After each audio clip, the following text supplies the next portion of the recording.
औज़ुबिल्लाहिमिनश्शैतानिर्रजीम बिस्मिल्लाहिर्रहमानिर्रहीम। स्टूडेंट्स, आज मैं आपको एक्सरसाइज 2.3 करवाऊंगा क्लास 8 की जो न्यू सिलेबस की बुक आई है। इसमें स्टूडेंट कहा गया है कि which of the following sequences are geometric. ये कुछ हमें सीक्वेंस दिए गए हैं, हमने चेक करना है कि इनमें से कौन कौन से सीक्वेंस जो हैं वो ज्योमेट्रिक सीक्वेंस हैं। If a sequence is geometric, कि अगर कोई सीक्वेंस इनमें से ज्योमेट्रिक है, then find the common ratio. तो आप कॉमन रेशो को फाइंड आउट करें। तो स्टूडेंट, पहले मैं आपको क्लियर करता हूँ कि ज्योमेट्रिक सीक्वेंस क्या होता है। ठीक है, पहले मैं आपको ये बात क्लियर करवाऊँगा। ठीक है, और फिर जो दूसरी बात वो यहाँ पर समझा रहा है कि कॉमन रेशो, ठीक है, वो क्या चीज़ होती है, तो वो कॉमन रेशो भी मैं आपको समझाता हूँ और फिर चलते हैं हम एक्सरसाइज की तरफ। तो आइए स्टूडेंट शुरू करते हैं। स्टूडेंट, हमारे पास कोई इस तरह से सीक्वेंस है। ठीक है, मैं एक सीक्वेंस लिखता हूँ कि उसकी फर्स्ट टर्म है 2, सेकंड टर्म है 4 और आगे थर्ड टर्म है 8, फोर्थ टर्म है 16 और फिफ्थ टर्म है 32। अब ये मैंने एक सीक्वेंस लिख दिया। स्टूडेंट, आप यहाँ पर नोट कर रहे हैं कि जो सेकंड टर्म हासिल हो रही है वो फर्स्ट टर्म को 2 से मल्टीप्लाई करने से हासिल हो रही है। इसी तरह से थर्ड टर्म कैसे बनी है, जो सेकंड टर्म है उसको 2 से मल्टीप्लाई करने से। और फोर्थ टर्म किस तरह से बन रही है, थर्ड टर्म को 2 से मल्टीप्लाई करने से। इसी तरह से फिफ्थ टर्म जो पाँचवीं टर्म है वो चौथी टर्म को 2 से मल्टीप्लाई करने से हासिल हो रही है।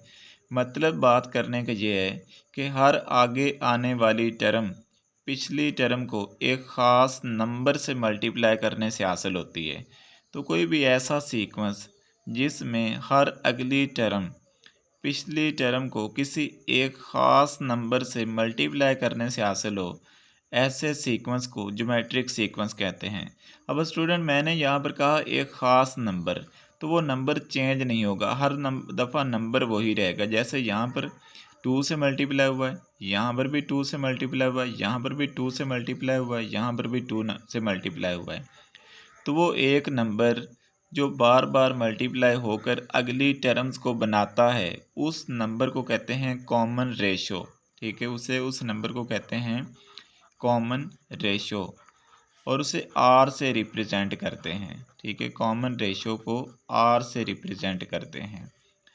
तो स्टूडेंट, एक और सीक्वेंस मैं आपको यहाँ पर लिख कर समझाता हूँ ताकि आपको कम्प्लीटली समझ आ जाए।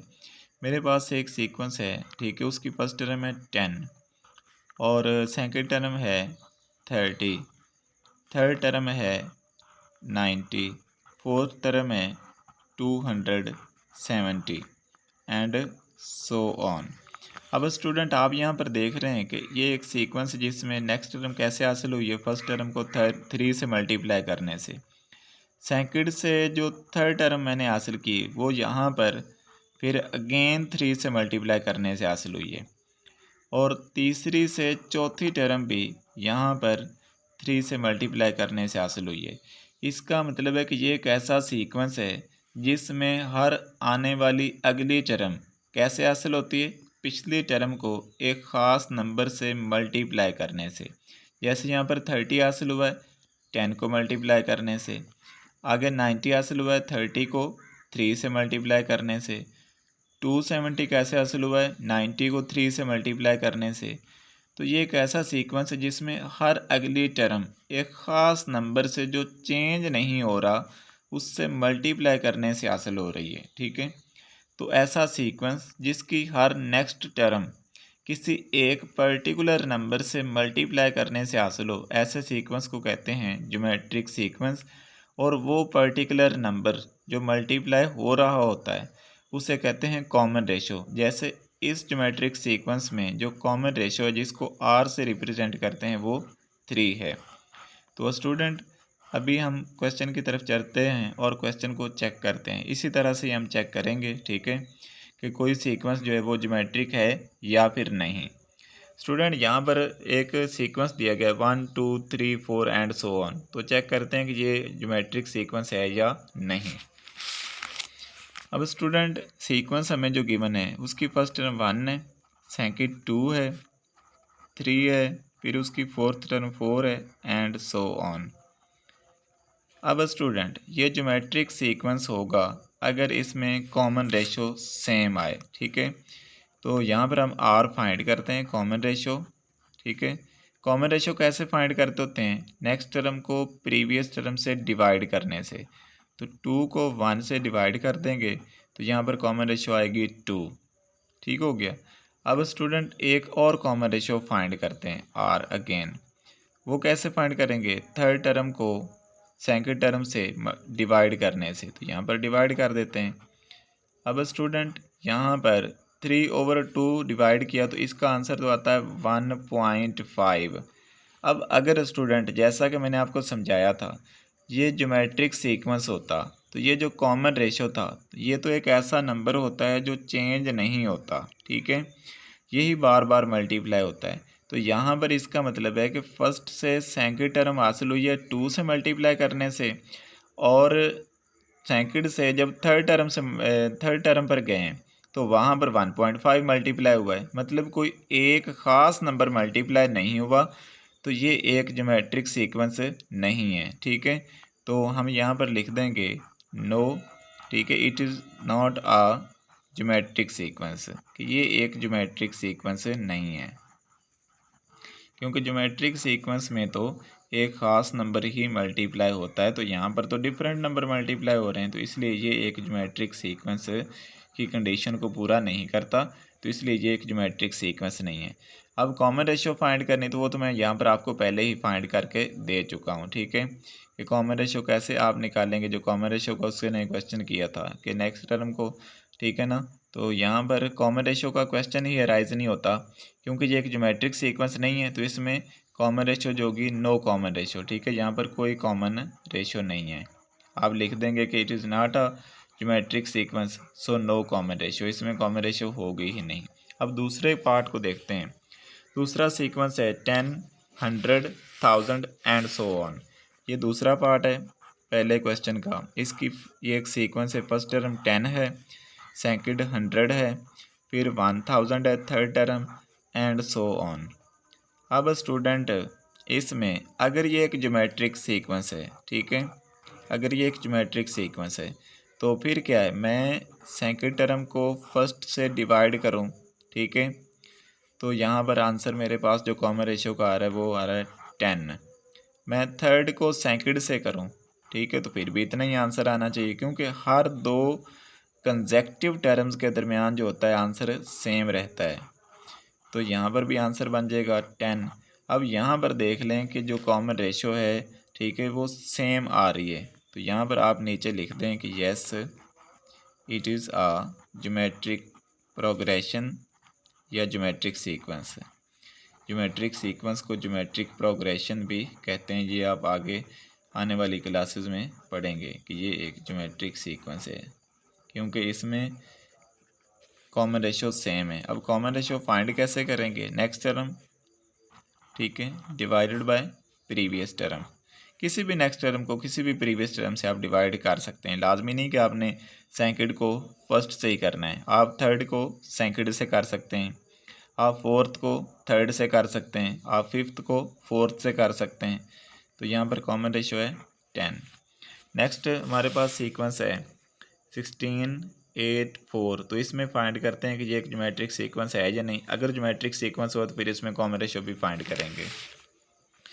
ये पार्ट नंबर जी हमारे पास 3 है। इसकी फर्स्ट टर्म है 16, सेकंड है 8, फिर 4 है, एंड सो ऑन। तो करते हैं सोल्यूशन और चेक करते हैं कि ये ज्योमेट्रिक सीक्वेंस है या नहीं। तो यहाँ पर सेकंड को मैं फर्स्ट से डिवाइड करता हूँ, ठीक है, 8 को 16 से डिवाइड करते हैं तो ये आ जाएगा आंसर 1/2, क्योंकि 8 1 ज़ार 8, 8 2 ज़ार 16। और नीचे मैं डिवाइड करता हूँ 4 को 8 से, तो यहाँ पर भी आंसर 1/2 आ जाएगा। अब सेकंड को फर्स्ट से किया आंसर 1/2, थर्ड को सेकंड से किया आंसर 1/2।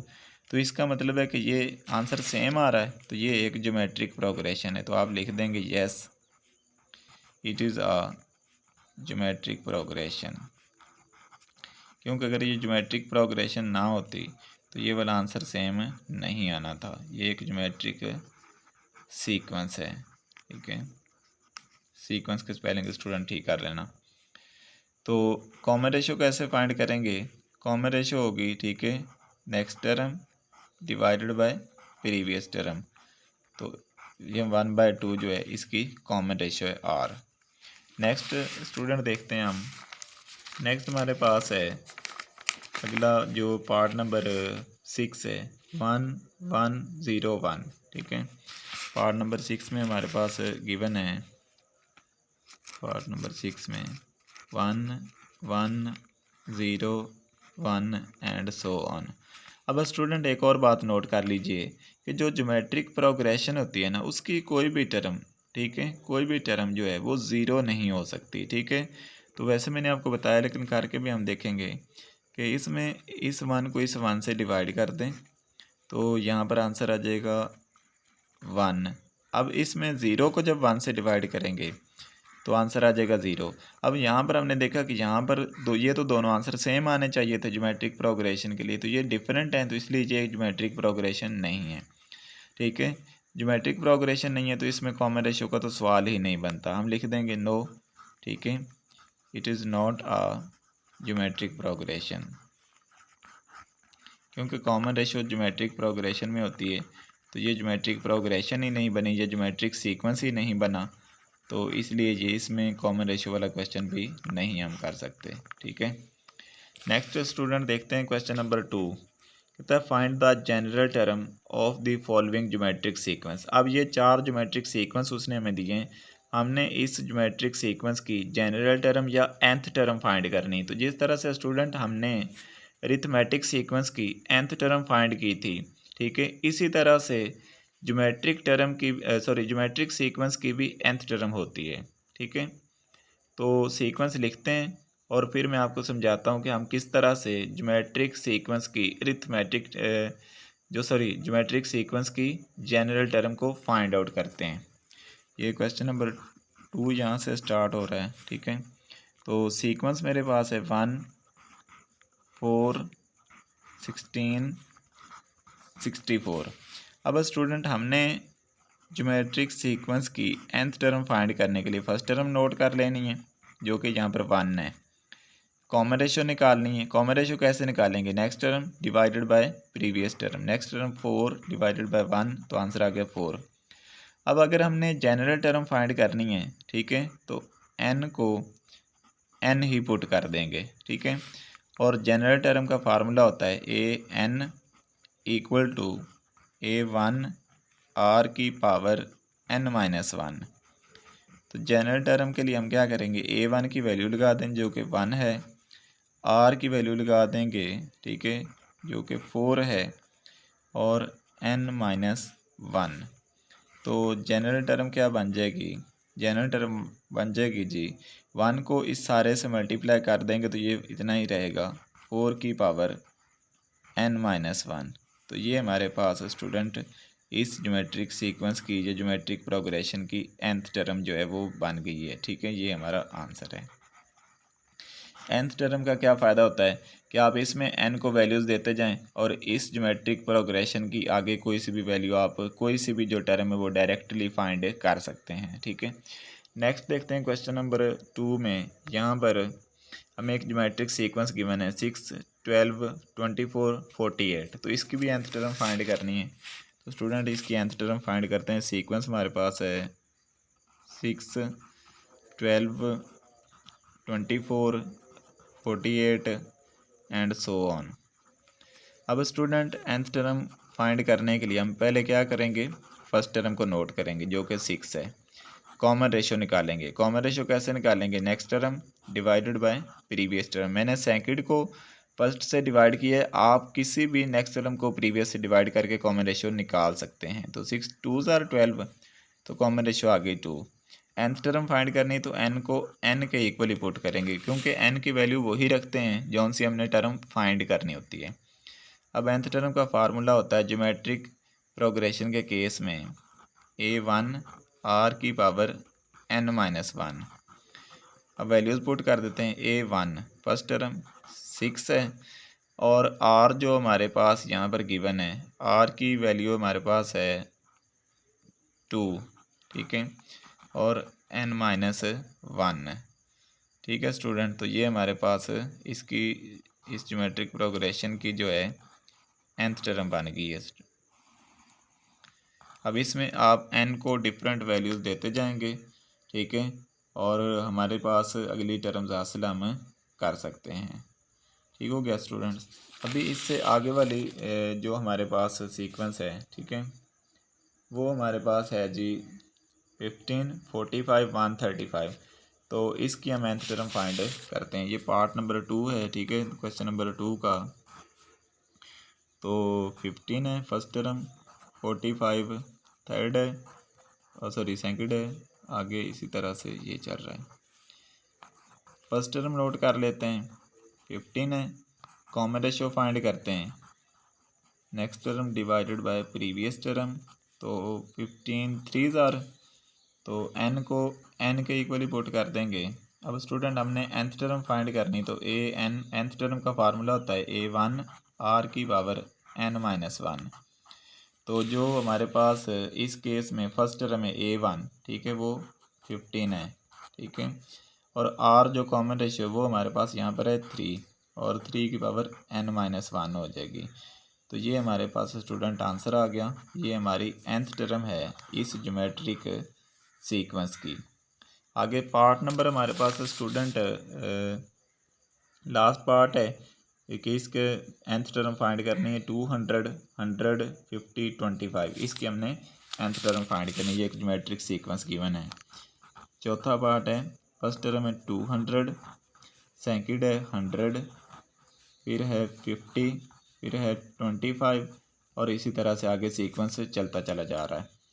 अब फर्स्ट टर्म स्टूडेंट हमारे पास है यहाँ पर 200, कॉमन रेशियो फाइंड करते हैं 100 डिवाइडेड बाय 200, ठीक है, तो यहाँ से ये एक ज़ीरो यहाँ से कैंसिल हो गई, और यहाँ से ये एक ज़ीरो कैंसिल हो गई।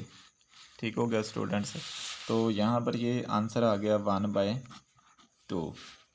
तो nth टर्म फाइंड करनी, तो इसलिए n को n ही पुट करेंगे, और nth टर्म का फार्मूला होता है an equal to a1 r की पावर n माइनस वन।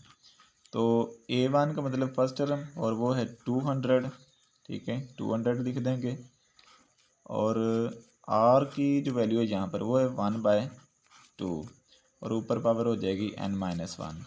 तो ये स्टूडेंट हमारे पास nth टर्म आ गई इस ज्योमेट्रिक सीक्वेंस की। ये जो ज्योमेट्रिक सीक्वेंस है इसकी nth टर्म हमारे पास ये वाली आ गई है। तो स्टूडेंट इससे नेक्स्ट क्वेश्चन की तरफ चलते हैं।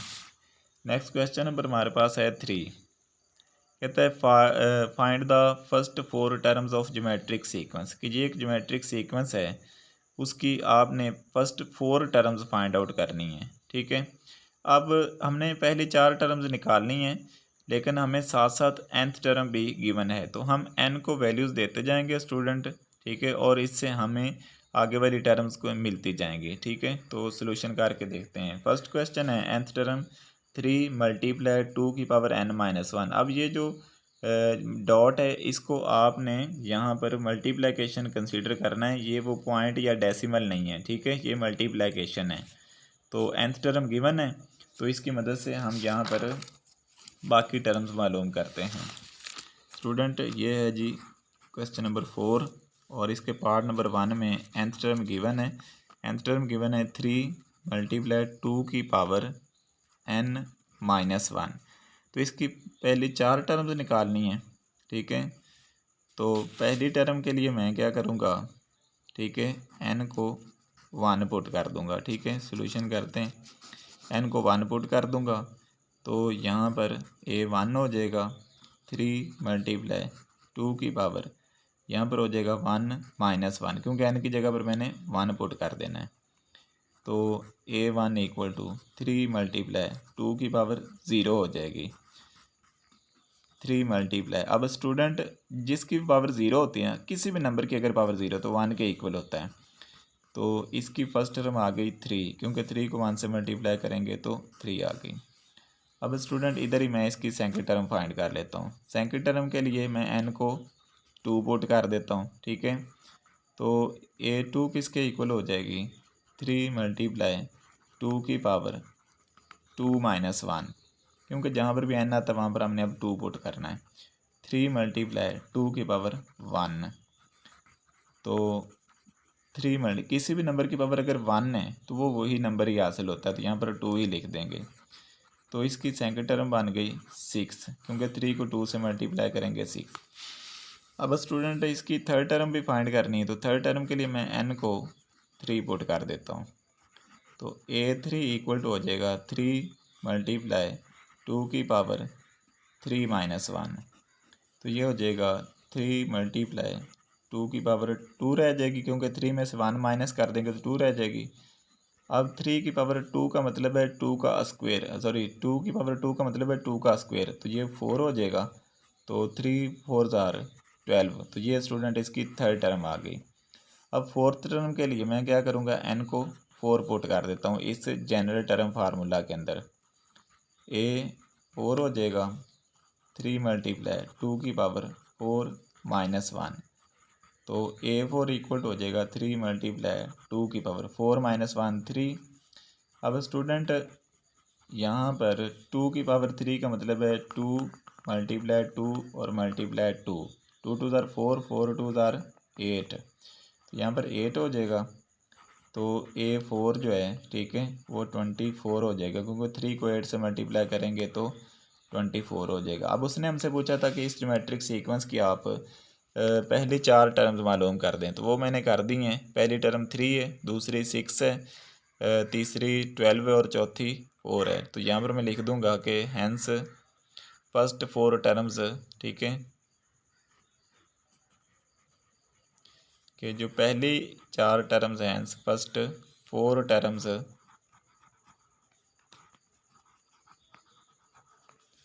ऑफ ज्योमेट्रिक सीक्वेंस आर, ठीक है, इस ज्योमेट्रिक सीक्वेंस की फर्स्ट 4 टर्म्स हैं 3 6 12 और 24।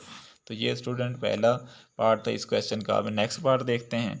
नेक्स्ट पार्ट में हमें nth टर्म गिवन है 4 मल्टीप्लाई 2 की पावर n माइनस 1, तो इसको भी हमने सेम उसी मेथड से ही सॉल्व करना है कि हम n को डिफरेंट वैल्यूज़ देते जाएंगे और उससे हम बाकी टर्म्स मालूम करते जाएंगे। हम n को फर्स्ट 4 वैल्यूज़ ही देंगे, क्योंकि हमने पहली 4 टर्म्स ही फाइंड आउट करनी है। तो करते हैं सोल्यूशन स्टूडेंट। यहाँ पर हमें जो जनरल टर्म गिवन है स्टूडेंट, वो जनरल टर्म गिवन है an इक्वल टू 4 मल्टीप्लाई 2 की पावर n माइनस 1। अब पहली टर्म मालूम करने के लिए मैं n को 1 पुट करूँगा। अब जहाँ पर मेरे क्वेश्चन में जहाँ पर भी n आ रहा है वहाँ पर मैं 1 पुट कर दूँगा, यहाँ पर भी और यहाँ पर भी। तो a1 इक्वल टू हो जाएगा 4 मल्टीप्लाई 2 की पावर 1 माइनस 1, तो a1 इक्वल टू हो जाएगा 4 मल्टीप्लाई 2 की पावर 0।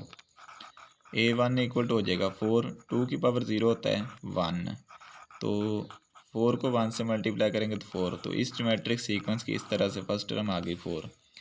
अब स्टूडेंट सेकंड टर्म मालूम करनी है, तो n को आप 2 पुट कर दें, जहाँ पर भी n आ रहा है वहाँ पर 2 पुट कर दें। तो a2 इक्वल टू हो जाएगी 4 मल्टीप्लाई 2 की power 2 minus 1, a2 equal to हो जाएगी 4 मल्टीप्लाई 2 की पावर 1। अब 2 की पावर 1 स्टूडेंट 2 के इक्वल होता है 2, तो 4 को 2 से मल्टीप्लाई करेंगे तो आंसर 8 आ जाएगा। तो इस तरह से सेकंड टर्म आ गई 8। अब हम मालूम करते हैं थर्ड टर्म। थर्ड टर्म के लिए हम n को 3 पुट कर देते हैं, तो an इक्वल टू हो जाएगा 4 मल्टीप्लाई 2 की पावर 3 माइनस 1, ठीक है, 3। तो a3 इक्वल टू हो जाएगा 4 2 की पावर 2, a3 इक्वल टू हो जाएगा 4 2 की पावर 2 4, तो थर्ड टर्म आ जाएगी 16। तो स्टूडेंट इस तरह से थर्ड टर्म हमें मिल गई 16। अब चौथी टर्म के लिए मैं क्या करता हूँ कि मैं n को 4 पुट कर देता हूँ। इस ये जो जनरल टर्म फार्मूला मुझे गिवन है इसमें मैं 4 पुट कर देता हूँ, ठीक है। तो a4 इक्वल टू हो जाएगा 4 2 की पावर n माइनस 1 करना है तो 4 माइनस 1 कर देंगे, ए की पावर 4, 4 और 2 की पावर 3, A4, 2 की पावर 3 8। तो चौथी टर्म बन जाएगी इस तरह से 32। तो इस तरह से स्टूडेंट मैंने फर्स्ट 4 टर्म्स फाइंड आउट कर ली हैं। इसकी पहली टर्म 4 है, दूसरी 8 है, तीसरी 16 है और चौथी 32 है। ठीक है, अब स्टूडेंट मैं यहाँ पर लिख दूँगा हेंस फर्स्ट 4 टर्म्स, तो जो पहली 4 टर्म्स हैं, फर्स्ट 4 जो टर्म्स हैं, ठीक है, first 4 terms of this geometric sequence are, कि जो ये ज्योमेट्रिक सीक्वेंस आपने मुझे दिए, इसकी जो पहली 4 टर्म्स है वो कौन कौन सी हैं जी? वो हैं 4, 8, 16, 32। ठीक हो गया स्टूडेंट। तो चलते हैं नेक्स्ट पार्ट की तरफ।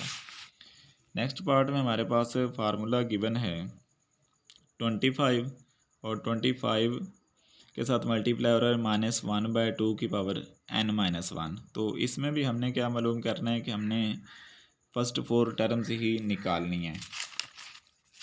तो स्टूडेंट करते हैं इसका सॉल्यूशन फर्स्ट 4 टर्म्स के लिए। तो इसको लिख लेते हैं और फिर बाद में इसका सॉल्यूशन करते हैं। जनरल टर्म लिख लेते हैं, an = 25 और -1/2 की पावर n-1। तो अब स्टूडेंट सेम प्रोसीजर ही लगाएंगे कि यहाँ पर हमने अगर फर्स्ट टर्म फाइंड करनी है तो n को 1 पुट कर देंगे। ठीक है ना, फर्स्ट टर्म के लिए n को 1 पुट कर देते हैं, n = 1। ठीक है, तो a 1 हो जाएगा और 25 मल्टीप्लाई -1/2 और इसकी पावर 1-1। तो a1 = हो जाएगा 25 मल्टीप्लाई -1/2, 1 में से 1 पावर माइनस कर देंगे तो 0 हो जाएगी। ठीक है, तो यहाँ पर अब हमारे पास जो a1 है वो हो जाएगी 25 और किसी की भी पावर अगर 0 तो 1 के इक्वल होता है। तो फर्स्ट टर्म आ जाएगी हमारे पास 25। अब अगर स्टूडेंट्स इसी की सेकंड टर्म फाइंड करनी तो हम n को 2 पुट कर देंगे। तो n की जगह पर 2 पुट करेंगे तो ये हो जाएगा 25 मल्टीप्लाई -1/2 और 2-1। तो a2 = हो जाएगा 25 मल्टीप्लाई -1/2 और 2 में से 1 पावर माइनस करेंगे 1 आ जाएगी। a2 = हो जाएगा 25 और किसी की पावर अगर 1 है तो वो नंबर इटसेल्फ ही आ जाता है, तो ये -1/2 ही आ जाएगा। तो आप अगर 25 को -1/2 से मल्टीप्लाई करते हैं, ठीक है, तो ये यहाँ पर हमारे पास आंसर आ जाएगा 25 को -1 से मल्टीप्लाई करें -25 आ जाएगा। ठीक है, -25 को 2 से डिवाइड करेंगे तो ये आ जाएगा -12.5। माइनस का यहाँ पर थोड़ा सा ख्याल रखना, ये साथ इक्वल के साइन के थोड़ा सा मिल गई गलती से, तो यहाँ पर ये इसकी सेकंड टर्म आ गई। अब मालूम करते हैं इसकी थर्ड टर्म। ठीक है, तो थर्ड टर्म के लिए मैं क्या करूँगा कि मैं n को 3 पुट कर देता हूँ इस जनरल टर्म फार्मूला में। ठीक है, तो a3 = हो जाएगी 25 -1/2 और 3-1।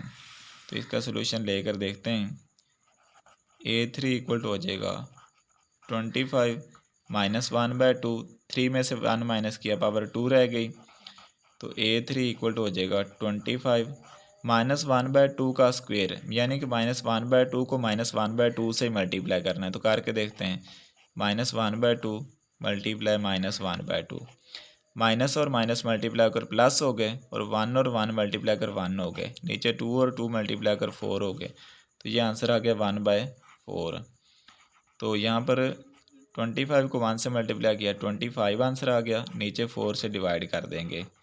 ठीक है, तो 24 को अगर 4 से हम डिवाइड करते हैं, ठीक है, तो ये आंसर हमारे पास बन जाएगा जी। हम डिवाइड करके देख लेते हैं, 25 को 4 से डिवाइड करते हैं। ठीक है, 4 6 = 24। ठीक है। और यहाँ से 25 में से 1 और यहाँ पर पॉइंट लगा दिया, तो यहाँ पर 0 लगा दी। 4 2 ज़ार 8, ठीक है। और यहाँ पर 10 में से 2 20 और 4 5 ज़ार 20, तो ये आंसर आ गया 6.25। ठीक हो गया स्टूडेंट।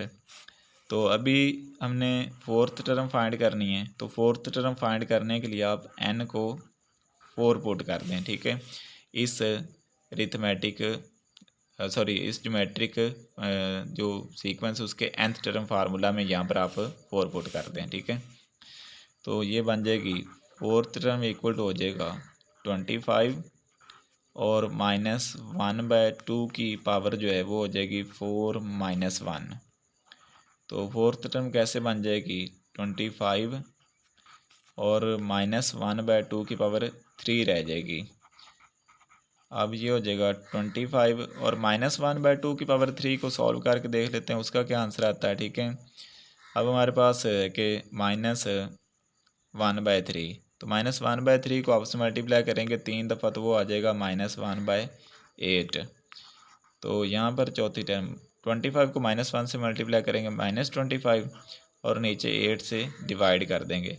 अब स्टूडेंट अगर 25 को 8 से डिवाइड करें तो उसमें आप देख लेंगे क्या आंसर आता है, ठीक है। और यहाँ पर हम 25 को 8 से डिवाइड करके देख लेते हैं। माइनस का साइन अभी हटा देते हैं, 8 से डिवाइड कर देते हैं, ठीक है। 8 3 ज़ार 24, ठीक है। 1 बचा यहाँ पर, तो पॉइंट लगा कर 0 लगा दी। 8 1 ज़ार 8, ठीक है। 2 बच गया 20, तो 8 2 ज़ार 16, ठीक है। यहाँ पर 4 बच गया, तो 8 5 ज़ार 40। तो ये आंसर आ गया मेरे पास -3.125। तो ये चौथी टर्म आ गई इस ज्योमेट्रिक सीक्वेंस की। तो अभी स्टूडेंट आपने नीचे लिख देना है, ठीक है, कि इसकी जो फर्स्ट 4 टर्म्स हैं वो ये हैं। पहली 25 है, दूसरी है -12.5 और जो थर्ड है वो है 6.25, ठीक है, प्लस में। और जो फोर्थ टर्म है इसकी वो है -3.125। तो स्टूडेंट इस तरह से ये हमारे पास। तो बाकी पार्ट्स इंशाल्लाह मैं नेक्स्ट वीडियो में सॉल्व करवाऊंगा। अभी तक मैंने यहाँ तक ये जो पार्ट्स हैं ये मैंने सॉल्व करवा दिए और ये तकरीबन हाफ़ एक्सरसाइज हो चुकी है। तो बाकी जो हाफ़ एक्सरसाइज है वो इंशाल्लाह अगले लेक्चर में करेंगे। अगर आपको किसी भी क्वेश्चन में कोई भी प्रॉब्लम होता है तो मैं वीडियो में अपना व्हाट्सअप नंबर शेयर कर दूँगा, आप वहाँ पर भी मुझसे कॉन्टेक्ट कर सकते हैं। तब तक के लिए स्टूडेंट अल्लाह हाफिज़।